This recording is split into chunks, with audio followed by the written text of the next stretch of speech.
For all the latest updates, subscribe to News9. On July 1st, the Indian Railways made a major announcement which shook people. Ever since the government announced privatization of railways, people have been opposing the move and are staging a protest.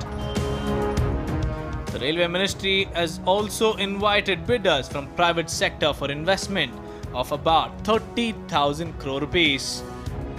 However, this has not gone down well with most of them, including that of AIRF, which is All India Railway Men's Federation.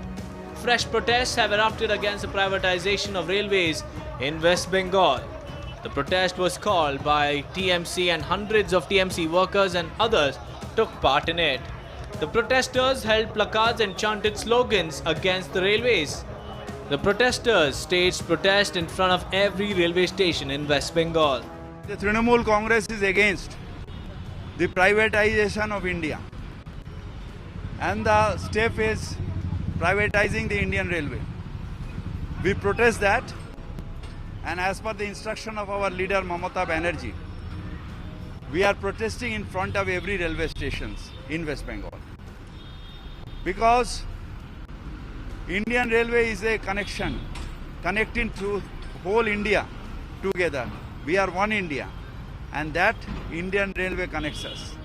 Protesters claim that private parties are profit-oriented and are not service-oriented.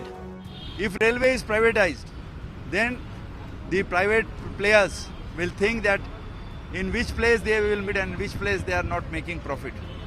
And the railway service to the areas, remote areas, will be disrupted. Therefore, and government cannot have the loss only to give service to the area where they do not have profit. And the profit areas will be given to the private. The railway cannot learn. Protesters opine that the private parties will not ply trains to remote areas. The service to the remote areas will be disrupted. What about the Jharkhand? What about the Jungle Mahal? What about the remote areas of Sundarban? Where the people will go?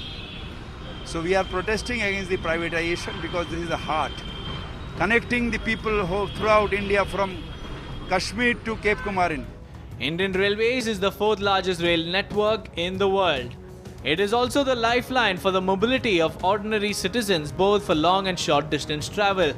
The Indian Railways decision on privatizing is indeed a debatable issue. If one has to look at upside of the move, there could be better experience and improved infrastructure. On the flip side, private parties might employ their profit-making strategy and hike the fare.